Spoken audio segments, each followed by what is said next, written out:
ஒரு வாரம் கச்சேரி சேனலுக்கு வரேன். யார் நீயா? முகேஷ் கிரிக்கெட் மேட்ச் கூட்டு போறேன். இல்லனாலும் கூட்டு போக மாட்டான். என்னடா இழிச்சவாய பாருங்க. இது விழுந்துட்டா அபி வந்து க்ளீன் ஷேவ் பண்ணணும். முகேஷ் இப்ப ரோட்ல போய் டான்ஸ் ஆடணும்.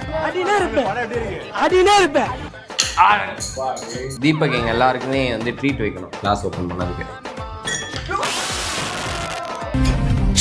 இது போட்டா முகேஷ் மூக்குத்தி குத்தினா மூக்குத்தியா? எஸ்கேப் ஆயிட்டேன்டா. அப்படியே நான் வெயில்ல இப்போ ஒரு 10 நிமிஷம் நிக்கிறோம். ஐயோ இது விழுந்துட்டா முகேஷ் பாதி மீசை எடுக்கணும். பாதி வீசையா? தச்சடா நீ. போட்டனா தீபக் மூஞ்சில மஞ்சள் பூசி. அது ஓட்டடி. அபி ஒட்டடிக்குமா? ராஜா வந்து இந்த விஆர் விளையாடுவோம்ல கிரிக்கெட் பேட் வச்சு அது வாங்கி தர்றோம். விளையாடு. அப்படியே என்ன ஜெட்டி போட்டுன்னு சுத்தம். என்னடா இது? என்ன ரூட் எடுக்க செட்டிங் பண்ணி இட்டுன்னு வந்துக்கிறீங்களா? போயிட்டு ஒரு வாக்குல வரோம். ட்ரெஸ்ஸுக்கு மேல ஜட்டி போட்டு வாக் போணும். நல்ல வேளை நான் பிழைத்துக் கொண்டேன்.